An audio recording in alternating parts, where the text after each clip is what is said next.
పరిశుద్ధుడు, ప్రేమగల తండ్రి, కృపగల దేవ, తండ్రి, కుమార, పరిశుద్ధాత్మ త్రియేక దేవుడా, ఈ పరిశుద్ధ నామానికి మా నుండి కృతజ్ఞత వందనములు చెల్లిస్తున్నా. గడిచిన కాలం అంతటిలో నీ మహాకృప, నీ దయ మేము ఆయా ప్రాంతంలో వస్తూ పోనప్పుడు మమ్మల్ని కాపాడి సంరక్షించి మరొక నూతన పరిశుద్ధ ఆదివారాన్ని అనుగ్రహించి ప్రభా, మరి దినమును సృష్టికర్తను, సృష్టిని, పర్యావరణాన్ని మేము ధ్యానిస్తుండగా ప్రభా, మీ ప్రియకుమారుడైన యేసుక్రీస్తు వారు చేసిన గొప్ప త్యాగాన్ని బట్టి, ఆ శిలువలో బలియాగాన్ని బట్టి మాకు విడుదల, మాకు రక్షణ, మాకు మోక్షాన్ని వారు అనుగ్రహించున్నారు. భూమి యొక్క జ్ఞానాన్ని ప్రకృతిలో ఉండి మేము నేర్చుకోవడానికి మమ్మల్ని సాక్షులుగా, సజీవులుగా ఉంచినందుకు నీ సింహాసనం నుండి మరి ప్రభువా ప్రవహించే నది వలె మీ రక్షణను మేము పొందుకొని అందుకొని క్రీస్తుతో కలిసి మిళితము కావడానికి సహాయం చేస్తూ తెరవచ్చినటువంటి ప్రియ కుటుంబాలను ప్రత్యేకంగా దీవించగలరని క్రీస్తు నామమున వేడుకుంటున్నాము తండ్రి. దయచేసి కూర్చున్నాం. దేవుని పరిశుద్ధ నామానికి మహిమ కలుగుగాక. చేరవచ్చిన మీ అందరికీ కూడా యేసుక్రీస్తు నామంలో ఈ ఉదయకాల సమయంలో మీకు శుభములు, దైవాశీస్సులను తెలియపరుస్తూ ఉన్నారు. ఈ మహాభాగ్యం, ఈ గొప్ప ధన్యత దేవుడి వాక్యం బోధించడం ఇది సామాన్యమైన పని కాదు. మాకు అనుగ్రహించినటువంటి అధ్యక్ష మండలి గారు, మోస్కవర్ డాక్టర్ ప్రొఫెసర్ రూబెన్ మార్క్ తండ్రి గారు, అండ్ ఆల్సో అధ్యక్ష మండలి vice chairman reverend doctor T Bhaskaraiah గారు, మరి మిగతా గురువులు, నాయకులు, మరి ఆఫీసర్స్, సంఘము, సంఘ పెద్దలు, మీకందరికీ యొక్క పర్యావరణ శుభములు, దైవాశీస్సులు తెలియపరుస్తున్నారు. మనకి ఎంత అర్థమవుతే అంత అర్థం చేసుకునే వాక్యాలు. నాకు మా మిత్రులతో చెప్పారు, మీరు ఏం చెప్తున్నారో. అఫ్కోర్స్ నాకు థియాలజీ చెప్పడం ఇష్టం. అర్థం చేసుకోండి, బాగా వింటే, మనసు వింటే దేవుడు మీతో మాట్లాడు. Today is our theme, environment Sunday, creation speaks, listening to God's voice in nature. పర్యావరణ ఆదివారము, సృష్టి యొక్క సంభాషణ, పర్యావరణంలో దేవుని స్వరాన్ని ఆలకించడం. రెండు మాటలు ఇక్కడ మనం చూస్తున్నాం. నెంబర్ 1 పర్యావరణము, నెంబర్ 2 క్రియేషన్ స్పీకింగ్. సృష్టి మాట్లాడుతుంది. పర్యావరణంలో, పర్యావరణం అంటే మన చుట్టూ ఉన్న పరిసరాలు, మన చుట్టూ ఉన్న రిసోర్సెస్, భూమి కానివ్వండి, చెట్లు కానివ్వండి, జలములు కానివ్వండి, సూర్యుడు కానివ్వండి, చంద్రుడు కానివ్వండి, ఇవన్నీ కూడా పర్యావరణం కిందకి వస్తాయి. ఈ world environmental day celebrations June 5 గుర్తుపెట్టుకోండి. ఎవరైనా ఓదుకున్న వారు రాసుకోవడం చాలా మంచిది.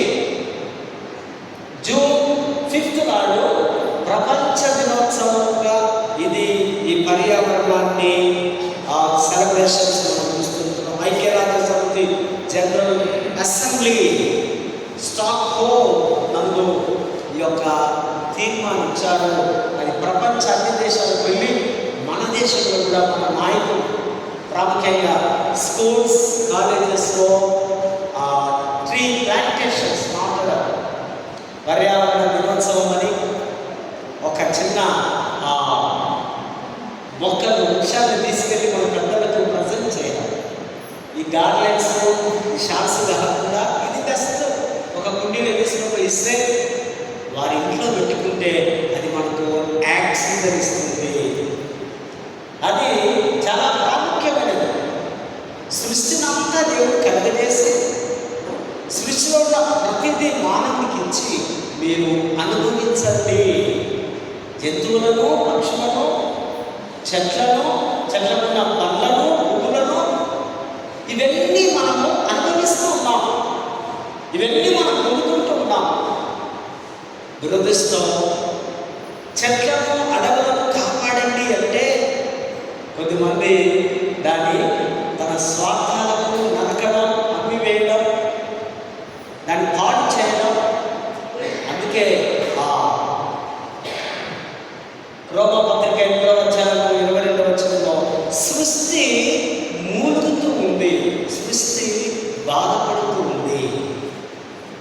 కనుకనే యేసు ప్రభు మనమందరినీ రక్షించడానికి కాదు, ఆయన సృష్టిని కూడా రక్షించడానికి లోకానికి వచ్చారు. క్రిస్టమస్ అంటే మనకు సంబంధం కాదు, సృష్టి అంతటికి అదొక సంబంధం. ఈ యొక్క మానవుని యొక్క చేతిలో నుంచి, ఆ బందీకాలం నుంచి విడుదల ఇస్తున్నాడు యేసు ప్రభు అని మనము గమనిస్తూ ఉన్నాం.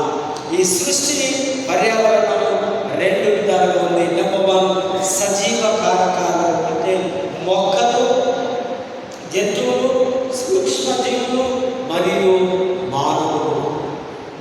మరి వీటన్నిటినీ సజీవ కారకాలు అంటారు.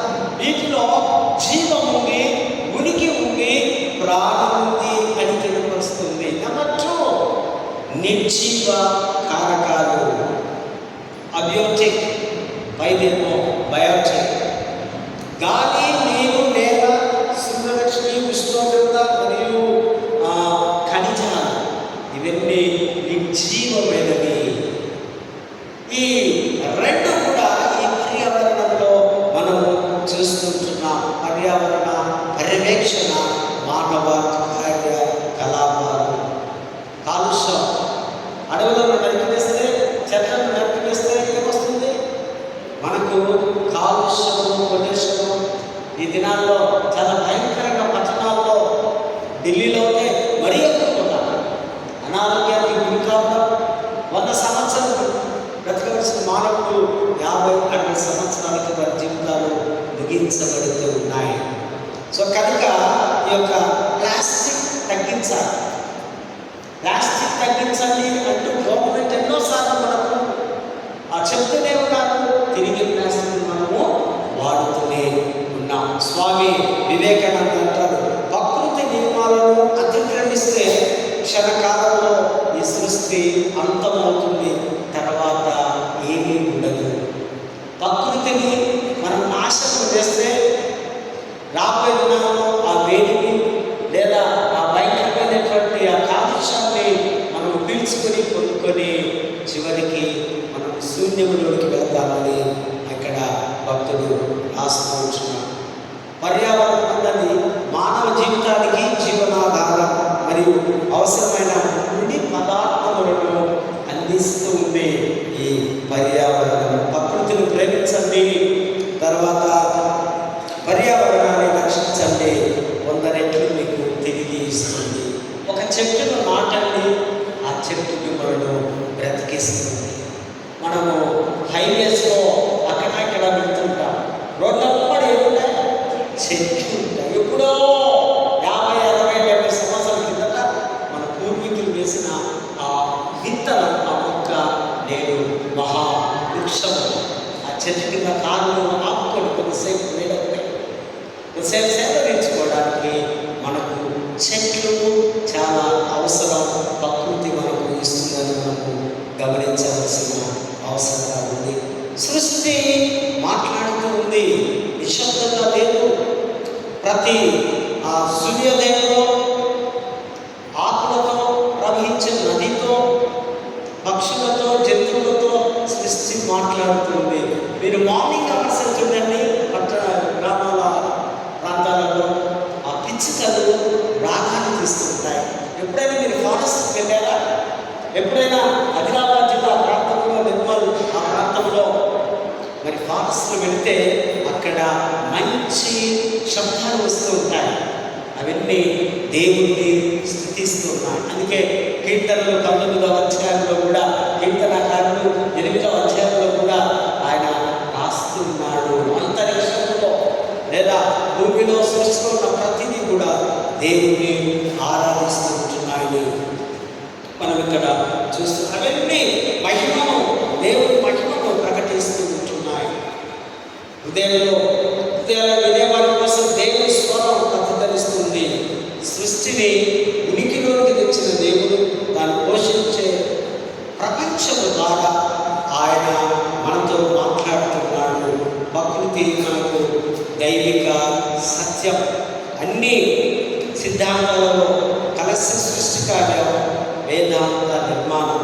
సృష్టి కార్యంలో ఈ మార్టిన్ లూథర్ గారు అంటారు మాట, లేఖనాలన్నిటికీ సృష్టి కార్యం పునాది. లేఖనాలు చదువుతున్నామంటే దానికి పునాది ఆ యొక్క సృష్టి అని వారు రాస్తున్నారు. ఈ సృష్టి దేవుడికి మానవుడికి మధ్య ఉన్న సంబంధాన్ని తెలియజేస్తుంది. తిరిగి ఆ దేవుడికి మానవుడికి, దేవుడికి, దేవుడికి లోకముకు సంబంధాన్ని సృష్టి కార్యము తెలియపరుస్తుంది అని ఇక్కడ మనం గమనిస్తూ ఉంటున్నాం. శూన్యములో నుండి, ఏమీ లేని దాని నుండి దేవుడు సృష్టిని కలగజేయడం. దీని ఈ చక్కటి మంచి మాటలు చూస్తాం. ఎక్స్ నిహిలో క్రియేటివ్, క్రియేట్ అనగా సృష్టి. నిహిలో ఎక్స్ అంటే శూన్యం, ఏమీ లేని దాని గురించి దేవుడు అన్నిటినీ కలగజేస్తున్నాడు. ఇది క్రైస్తవ విశ్వాసానికి సృష్టించడం అనగా ఉనికిలోనికి కలిగి ఉండడం. హిబ్రూ భాషలో మంచి మాట పాడారు. బారా అంటే అసలు ఏమీ కనపడదు. మన కన్ను చూసుకుంటే మనకంతా చీకటిగా ఉంటుంది. ఏమీ లేని దాని నుంచి ఒక పదార్థమును దేవుడు ఉనికిలోనికి తీసుకుని రావడం, దేవుడి యొక్క సర్వభౌమాధికారాన్ని, దేవుడి యొక్క శక్తిని ఇక్కడ మనము గమనిస్తూ ఉంటున్నాం. బాగా అంటే అది సృష్టింపబడి ఉంది. దేవుడు ఆదికాండం మొదటి అధ్యాయం దేవుడు భూమి ఆకాశములను కలుగజేశాడు.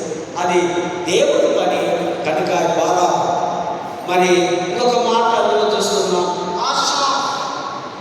ఆశ అంటే ఉన్నదానిలోని ఒక స్వరూపంలోకి తేవడం. ఉదాహరణ, ఒక చెట్టు నరకండి, ఆ చెట్టును నరికి ఆ డిజైన్ చేసి to make table, chair, to form or doing ఒక వస్తువును తయారు చేయడం. ఏమీ లేనిది కలిగజేసినప్పుడు ఆ ఉన్నదానిలో నుంచి ఒక స్వరూపాన్ని తీసుకొని రావడం ఆశ అని పిలిచారు.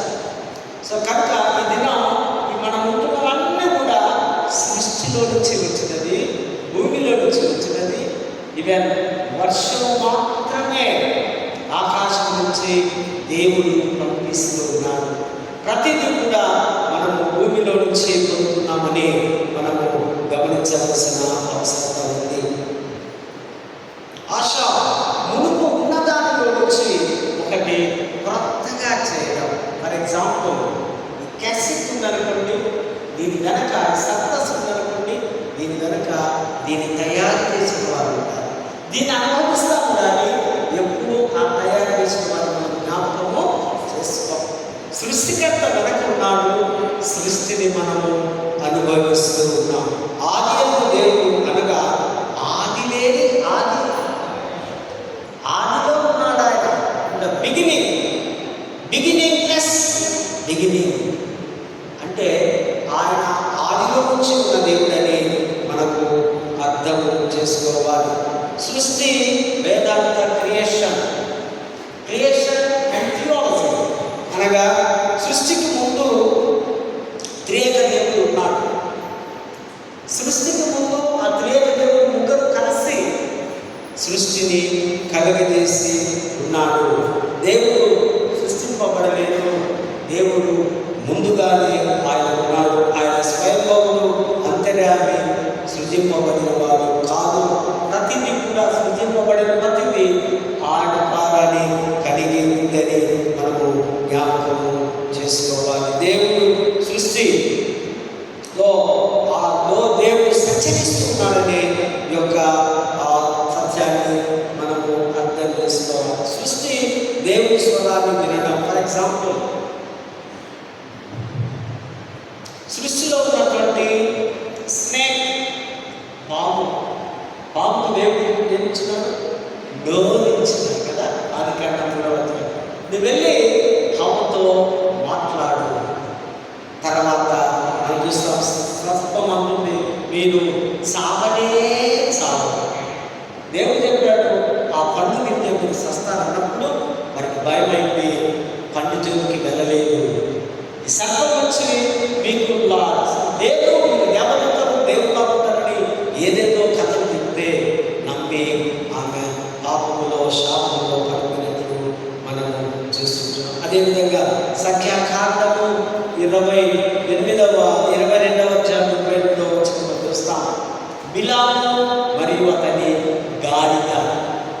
గాడిదకు దేవుడు ఏమిచ్చినాడు? స్వరాన్నిచ్చినాడు, నోరిచ్చినాడు కదా. ఆయనేమో అబద్ధ ప్రవక్త, ఇశ్రాయేలు శపించడానికి పోతున్నాడు, మ్యాక్స్ ఫిక్స్ చేసుకున్నట్లు మోసగాడు అంటే దానిలో వెళుతుంటే ఆ గాడిదకు ఎవరు కనపడ్డారు? దేవదూత కనపడి నువ్వు వెళ్ళద్దు అని కళ్ళ పట్టుకొని ఉంటే ఆ గాడిద దేవదూత మాటలు విని ఆ గాడిద ఆ పక్కకి వెళ్ళి కింద పడిపోయినప్పుడు ఇది కొడతా ఉన్నాడు. గాడిదను కొడుతూ ఉన్నాడు నోరు విప్పి, నన్నేలా నీవు ఉమ్మారు కొడుతున్నావు, నేను నీకేమి చేస్తుందని మాట్లాడుతున్నా. స్వరాన్ని ఇచ్చేవాడు దేవుడు, మాటలు ఇచ్చేవాడు దేవుడు, నడిపించేవాడు దేవుడు అని మనము అర్థం చేసుకోవాల్సిన అవసరత ఉంది. వైకోస్, ఈ గ్రీక్ వర్డ్ వైకోస్ నుంచి హౌస్ అన్నది వచ్చి ఉంది. వైకోస్లో మనము చూస్తాం, ఎకాలజీ చూస్తాం, హ్యూమనిజం చూస్తాం. ఈ యొక్క మూలాల్లో నుంచి ఈ మాటలు వచ్చి ఉన్నాయి అని మనకు తెలుసు. నైస్య విశ్వాససూత్రం కదా. క్రీస్తు శకం 385లో ఆ మహా గొప్ప సదస్సు జరిగినప్పుడు ఆ నైస్య విశ్వాససూత్రాన్ని డిక్లైర్ చేస్తున్నారు. అది పరలోకమందును భూమిలో దృశ్యాదృశ్యములైన అన్నిటికీ లేదు సృష్టికర్త సర్వశక్తి గల తండ్రి అయిన దేవుడు ఒక్కడే అని నేను నమ్ముతున్నాను అని ఫస్ట్లోనే మనము ఆ నైస్య విశ్వాససూత్రాన్ని చెప్తాం. సర్వశక్తి గల దేవుడు అయిన అడిషనల్ దేవుడు అని ఇక్కడ మనము గమనించవలసిన అవసరత ఉంది. కనుకనే మరి ఈ యొక్క మాటలు దేవుడు వింటూ ఉన్నాడు. సృష్టిని తిరిగి మనం పొందుకోవడానికి ప్రభు మనను నూతన పరుస్తూ ఉన్నాడు.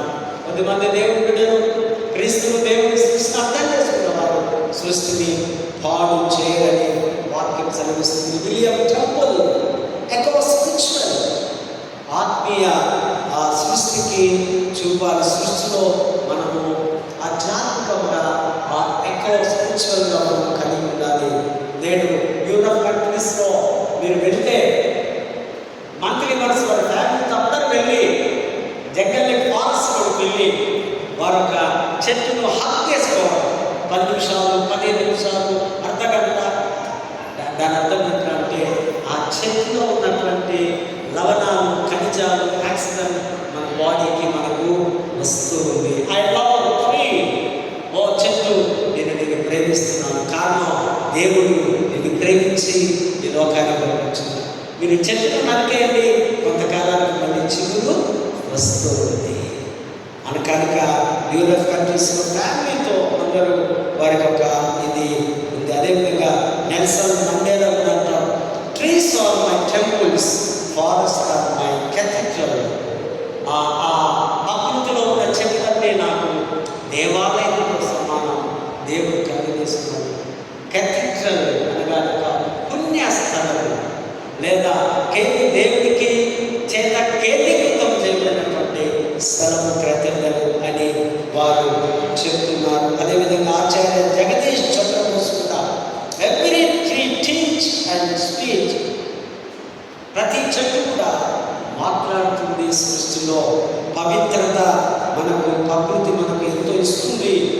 కనుక ఆ ప్రకృతికి మనము ఇవ్వాలి అని దేవుడి వాక్యం సెలవిస్తుంది. యోబు గ్రంథంలో కూడా మనం గమనించినట్లయితే సృష్టిలో దైవ జ్ఞానం, creation teachers us about God's wisdom. దేవుడి జ్ఞానము మనకు ఇస్తూ ఉంది కనుక యోబు మాట్లాడుతూ ఉన్నాడు. ఆడొక ఫ్రెండ్ ఒకడు ఉన్నాడు, ఆయనతో మాట్లాడుతూ ఉన్నాడు. ఆయన జోఫర్ అనేవాడితో, నువ్వు వెళ్ళి జ్ఞానం తెచ్చుకో, బుద్ధి తెచ్చుకో, జంతువులు వాడు సృష్టించమని బోధిస్తున్నాయి, జంతువులు పక్షులు చూడు. నోవాహు కాలంలో మొదటిగా మనం ఒక కాకిని అక్కడ చూస్తాం. అది జలప్రయోగం వర్షం తాగిపోయిన తర్వాత కాకిని పంపిస్తాం, వెళ్ళి చూసి రాబోట్లో వచ్చిందని. అపవిత్రమైన కాకి అటే పోయింది, తిరిగి రాలేదు. ప్రతి వాడి జీవితం దేవుని చేతిలో ఉంది అని వాక్యం మనకు బోధిస్తుంది. యోబు అంటున్నాడు, జ్ఞానం సంపాదించుకున్నకై జంతువులు, పక్షులు మరియు భూమిని అడగమని ఆ ఫ్రెండ్తో చెప్తూ ఉన్నాడు. ప్రకృతిలో జ్ఞానం ఉంది, ప్రకృతిలో దేవుని మహిమ ఉంది. కనుకనే మనము ప్రకృతితో తెలియని విషయాలు తెలుసుకోవాలని వాక్యము సెలవిస్తుంది. ఇది సర్వదేవత ఆరాధన కాదు, సృష్టికర్త యొక్క క్రమం. దేవుడు ఒక ఆటంలో సృష్టిని కలిగేస్తున్నాడు. చివరిగా ఆత్మ దినన్నాడు, తన కోరికలో తన స్వరూపంలో మనల్ని కలిగజేస్తున్నాడు. ఇదంతా ఒక ఆ క్రమములో ఆడలో ప్రోత్సాహకాలాగా దేవుని మహిమను వెల్లడిపరుస్తూ ఉంటున్నాడు. విశ్వాసానికి మరియు సార్వభౌమత్వానికి సృష్టి సాక్ష్యం ఇస్తుంది. ఎగురుతున్న పక్షుల నుండి చీమల వరకు ప్రతి జీవి దేవుని మహిమపరుస్తున్నాయి. ప్రతి జీవిలో, ప్రతి ప్రాణిలో దేవుని శక్తి ఉందని దైవ వాక్యం సెలవిస్తుంది. అదే కాకుండా అవన్నీ కూడా తన నిర్దేశించినటువంటి పరిసరాల్లో అవి కాపురాలు ఉంటున్నాయి, అవి జీవిస్తూ ఉన్నాయి. పర్వతాలు, ఆకాశములు ఇవి మనకు సృష్టిని గురించి బోధిస్తూ ఉన్నాయి. వాటి కొండల ద్వారా మరి సముద్ర అంచుల ద్వారా మనం వెళితే దేవుని మహిమ ఏంటో మనకు కనపరుస్తూ ఉంటుంది. మృగములను విచారించుము, అవి నీకు జ్ఞానాన్ని ఇస్తాయి. ఆకాశ పక్షులను చూడము. కనుక మన సామెతల గ్రంథంలో కూడా చూస్తాం, సోమరి చీమల వద్దకు వెళ్ళి బుద్ధి తెచ్చుకో, ఏ విధంగా ఆహారం సంపాదించుకోవాలి. ఈ పక్షులు కూడా ఆ సమయంలోనే వెళ్ళి ఆ పంట సమయంలో ఆహారం సమర్పించుకొని తిరిగి సంవత్సరం అంతా అవి జీవిస్తూ ఉన్నాయి. వాటిలో హమ్మా అని హీబ్రూ పదం జ్ఞానంతో నింపబడ్డాయి. అవన్నిటికీ జ్ఞానంతో ఇస్తూ ఉంటున్నాడు. ఇవన్నీ జ్ఞానంతో చూపిస్తున్న మనకు లభించే 3 ఆశీస్సులను మనం చూస్తాం. నెంబర్ 1, జీవిత దిశ నిర్దేశం, డైరెక్షన్ ఇన్ లైఫ్. మన దిశ ఏంటి, మన దశ ఏంటి, మన యొక్క మాట సూచిక ఏంటి, ఈ సృష్టి మనకు తెలియదు. నెంబర్ 2, హాని నుండి రక్షణ, ప్రొటెక్షన్ ఫ్రమ్ హార్మ్. రక్షణ ఏదైనా అపాయం నుంచి మనము సృష్టిలో నుంచి దేవుడు మనల్ని కాపాడుతున్నాడు. కొన్నిసార్లు వరదలు రావచ్చు, కొన్నిసార్లు ఆ సునామీలు రావచ్చు, సముద్ర తీరాల్లో అపాయాలు రావచ్చు. దాని గురించి చూడండి, ఏ నుంచిలో అయినా దేవుడు ఒక సరిహద్దు ఉంటాడు. అక్కడి నుంచి ఆ వార్తలు పైకి సామాన్యంగా రాదు. ఆయన యొక్క వాళ్ళలాగా కాంపౌండ్ వాళ్ళలాగా నిర్మించుకున్నాడు. సో ఇది హాని నుండి రక్షించింది. తర్వాత బలవంతమైనటువంటి శాంతి జీవితం, ఫ్రూట్ఫుల్నెస్ అండ్ పీస్ లైఫ్, శాంతికరమైనటువంటి జీవితాన్ని మనం చూస్తున్నాం. Creation as teacher, ask the animals and they will teach you. నీవు సృష్టిలో ఉన్నటువంటి పక్షులు దగ్గరని అవి మీకు బోధిస్తాయి అని ఇక్కడ తెలియవస్తుంది. నెంబర్ 2, కీర్తన 19, creation as creature, the heavens proclaims God's glory universally అనగా ఆకాశంలో అంతరిక్షంలో దేవుని మహిమను ప్రచురపరుస్తూ ఉంటున్నాయి.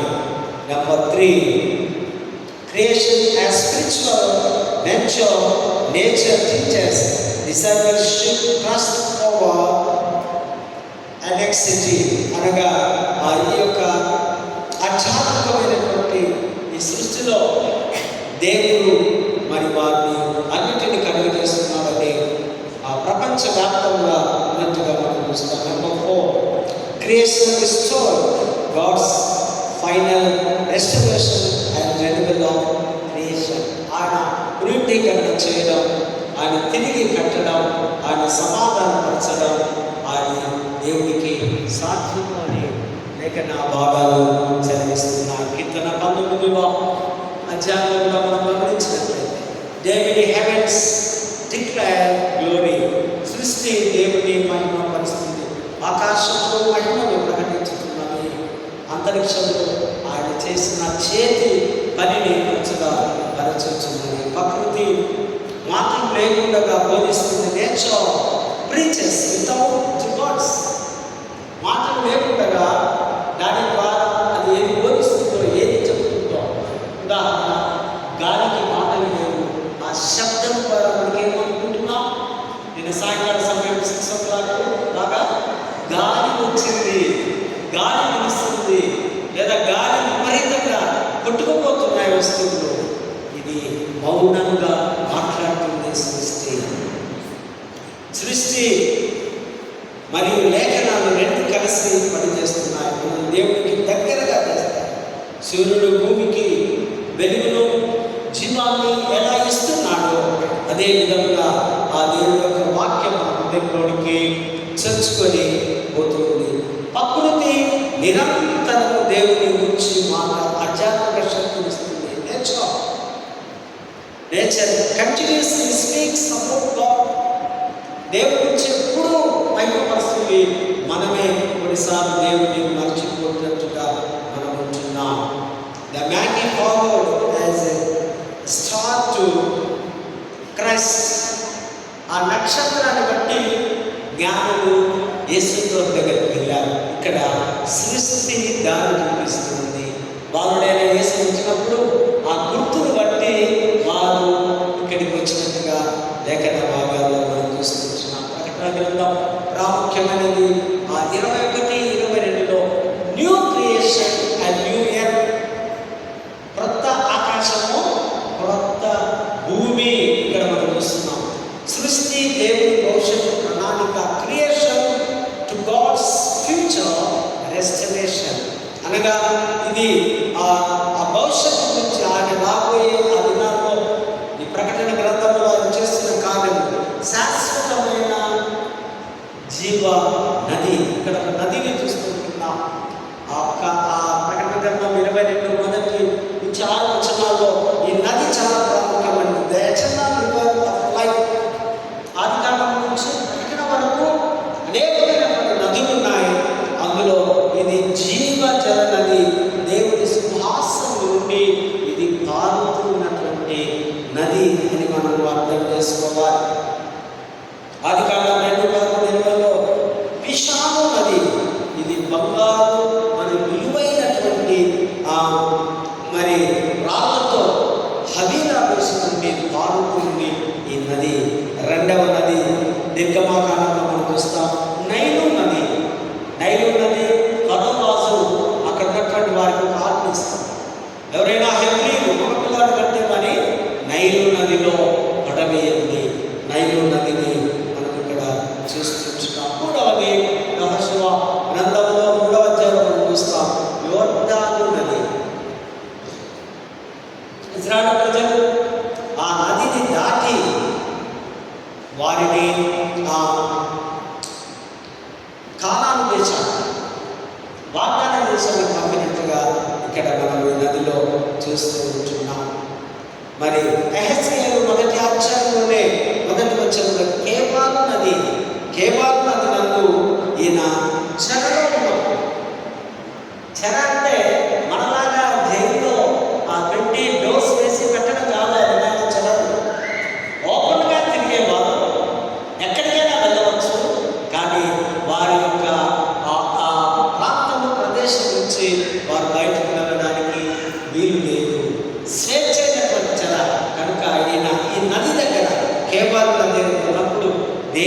మహిమ దర్శనాన్ని చూస్తాం. ఈ నదిని ఇక్కడ మనము జ్ఞాపకం చేస్తున్నాం. ప్రకృతి సంబంధమైన నదులు భూమిని పోషిస్తాయి, కానీ ఈ నది ఆత్మను శాశ్వతంగా ప్రవహిస్తుంది. ప్రతి నెల 12 కాపులు కాస్తుంది. 12 నూతన వృక్షాలను అధ్యాయంలో మనము చూస్తూ ఉంటున్నాం. జీవజలం నది ఇది దేవుడిచ్చే పరిశుద్ధాత్మకు, జీవానికి, దీవెనలకు, ఆధ్యాత్మిక శక్తికి గుర్తుగా ఉంది. నెంబర్ 2, జీవ వృక్షం. నూతన నగరంలో నివాసం ఉన్న పరిశుద్ధ జనాంగమంతటికి, పరిశుద్ధుల విశ్వాసులందరికీ ఈ యొక్క వృక్షము లేదా ఈ యొక్క పండు శాశ్వత జీవాన్ని ఇస్తుంది. స్వస్థత పరిచే ఆకులు, అన్ని దేశాలకు ఈ ఆకులు పంపబడతాయి. ఇక మానసిక స్వస్థత, శరీర స్వస్థత, ఆధ్యాత్మిక స్వస్థత, ఇవన్నీ ఈ ఆకుల ద్వారా వస్తాయని భక్తుడు రాస్తూ ఉంటున్నాడు. ఆయన ముఖ దర్శనము చేయుచుందులో, ఆయనను ముఖ దర్శనం ఒక దినం మనము దేవుడిని చూస్తాం. ఎందుకంటే ఈ నూతన భూమిలో పరిశుద్ధులు ఎవరైతే ఉంటారో, దేవుడి గొర్రెపిల్ల క్రీస్తుని వెంబడిస్తారో, వారు ఆయనను చూస్తూ సిలువపై వేలాడుతున్న ఆ మరణాన్ని పొందిన ఆ యేసు ఇచ్చిన విమోచకుడు మాత్రమే ముఖ దర్శనము చేయగలరు అని దేవుడు వాక్యం సెలవిస్తుంది. మత్తయి సువార్త 5వ అధ్యాయం 9వ వచనంలో, హృదయశుద్ధి గల వారు ధన్యులు, వారు దేవుని చూచెదరు. హృదయశుద్ధి అంటే నీ పరివర్తన, నీ ప్రేమ, నీ జ్ఞానం, నీ ఆధ్యాత్మిక జీవితం, వీరందరినీ హృదయశుద్ధి గల వారు అంటారు. వారు మాత్రమే ధన్యులు. అనగా కపటము లేనివారు, కుళ్ళు లేనివారు, అసూయ లేనివారు. అవన్నీ మనకు చాలా కనిపిస్తాయి. ఒక సందర్భంలో మన లోపల ఉంటాయి. వాళ్ళందరూ కూడా దేవుని యొక్క స్వరూపాన్ని చూడలే, ఆయన నీతిని ప్రేమించేవారు మాత్రమే ముఖ దర్శనము కాగలదని వాక్యము సెలవిస్తూ ఉంది. మరి చివరిగా మనం అందులో లూకాసు వార్తలో మనం చూసినట్లయితే 12వ అధ్యాయంలో చింతన గురించిన బోధ, అవిశ్వాసులకు దేవుడు మాట్లాడుతున్నాడు, అక్కడటువంటి శిష్యులతో మాట్లాడుతున్నాడు. మీరు అవిశ్వాసం వలె మీరు ఉండకండి. చింతను గురించిన బోధను చూడండి. కాకులను చూడండి. కాకులు ఉండవు, కోయవు. ఈ కాకి, ఈ చింత అనగా చింత నాశనకారి లేదా చింత ముక్కలు ముక్కలుగా మనల్ని చెరిపి వేస్తుంది. చింత అంటే బాధ, చింత అంటే దిగులు, చింత అంటే విచారము, చింత అంటే దుఃఖము, చింత అంటే వేదన. కొన్నిసార్లు మనము చింత కాకుండా ఉంటాం. ఒక రోగంతో కానీ, ఒక పరిస్థితుల బట్టి కానీ, లేదా ఒక భయాన్ని బట్టి కానీ మనకు చింత దిగులు వస్తుంది. చింతించేవాడు దేవుని మీద ఆధారపడలేదని అర్థం. దేవుని మీద, దేవుని హక్కులు ఉండేవాడికి చింత అవసరము లేదు. చింతపడకండి, రండి పడకండి, దేవుడు ఉన్నాడు, ఆయన సజీవుడని మనం చూస్తున్నాం. చింత అంటే ఉక్కిరి కావడం. చింత దాని దుఃఖాన్ని తీసి వేయమని కొరిటాల్ బూమ్ అని ఒక స్త్రీ చెప్పింది. చింత అనేది మన దుఃఖాలను, సంతోషాలను తీసి ఆ చింతను, ఆ ఉయ్యాలంటే చింత ఊగుతూ ఉంటుంది. ఈ చింత అవిశ్వాసానికి గుర్తుగా ఉంది. చింత మోసకరమైంది. మన జీవితం గురించి, దేవుని గురించి తప్పుగా బోధిస్తుంది.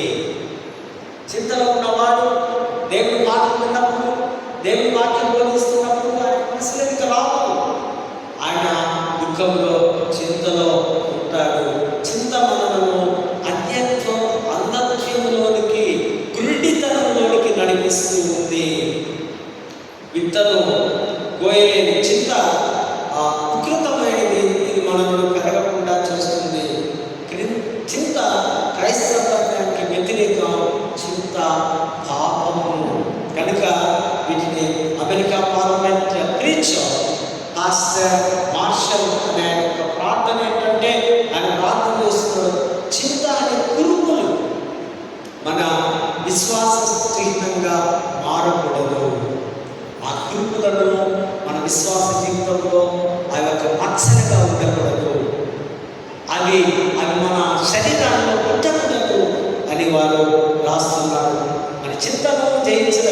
సింపుల్. విశ్వాసం ఉంచడం దేవుని నమ్మకం ఉంచడం, మన అవసరతలు దేవునికి తెలుసు అని ప్రార్థించడం, మనం ఆయన మందలో ఒక గొర్రెల పడి విశ్వసించడం ఈ చింత అని దేవుడి వాక్యము సెలవిస్తుంది. 32వ వచనంలో పేదరికానికి ఏమీ లేని స్థితికి, జీవిత అవసరాల కోసం దేవుని కృప మీకు ఆధారపడమే వచ్చే స్థితికి భయపడకూడదు అని అంటాం. ఈ చింతలు, ఈ దిగులు, ఈ పేదరికం, ఈ యొక్క బాధ ఇవన్నీ కూడా తీసివేస్తాడు దేవుడిని. దేవుడి రాజ్యంలో వారికి స్థానం ఉంటుంది. లోకంలో మీకు ఇవన్నీ లేకపోవచ్చు, లగ్జరీ జీవితం లేకపోవచ్చు, కానీ దేవుడి యందు మీ ఉంది అనే వాక్యం సెలవిస్తుంది. ఉపనాలోచనలో మన ధనం ఎక్కడ ఉండునో మీ హృదయం అక్కడ ఉండును. ధనికులకు దేవుడు మాట్లాడుతున్నాడు. మీ ధనం మీ విస్తారమైన ధనం అది నేనిచ్చిందే, కానీ మీ హృదయం మాత్రం నేను అడుగుతుంటే మీరు ధనాన్ని తీసుకున్నారు కానీ, ఐశ్వర్యాన్ని తీసుకున్నారు కానీ మీ హృదయాన్ని నాకు ఇవ్వడం లేదు. పరలోక ధనం అంటే మన సేవకులకు దేవుడు ఇచ్చే ప్రతిఫలం. దేవుని సేవ చేయడం ద్వారా, మనుషుల పట్ల దయ కనికరం చూపుట ద్వారా, ఈ లోకాన్ని దాని సిరి సంపదలను ప్రేమించకుండా పరలోకం మీద హృదయాలను నింపుకోవాలి.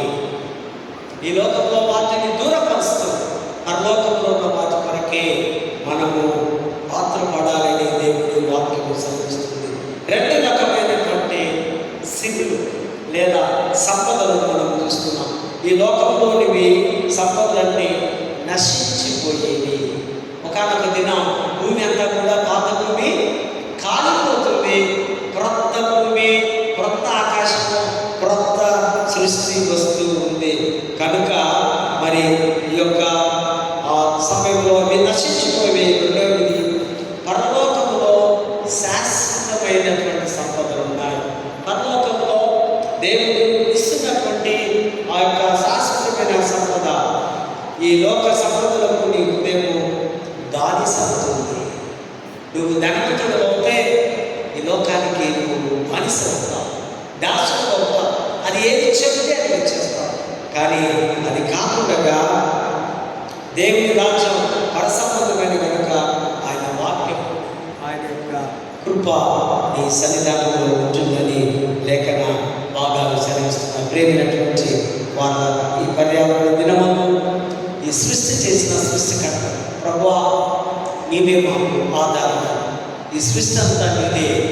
ఈ సృష్టిలో ఉన్న ప్రతిదీ నేను అనుభవిస్తున్నాను, ప్రతిదీ నేను పొందుకుంటున్నాను. ఇది కేవలం నీ చిత్తం, నీ దయాన్ని ఒక నూతన సృష్టి వలె నూతన మనసు ఉంటుంది, నూతన అనుభవాలు ఉంటుంది, నూతన జీవితంలో ప్రయాణించి పరలోకానికి చేరుకోవడానికి అటువంటి కృప, పరిశుద్ధాత్మ నడిపింపు, దైవాశీస్సులు దేవుడు మనకు అనుగ్రహించుకుందాం. ప్రార్థన చేసుకుందాం. కృపగల తండ్రి, నీ వందనాలు స్తోత్రాలు చెల్లిస్తూ ఉంటున్నాం. ప్రభావిత మటుకు మీరు ఇచ్చినటువంటి దైవిక జ్ఞానాన్ని బట్టి కొన్ని నిమిషాలు దేవుడు మాటలు ధ్యానించాం. మా హృదయంలో వాటన్నిటినీ స్థిరపరిచి భద్రపరచగలరు. క్రీస్తు నామమున వేడుకుంటున్నాం.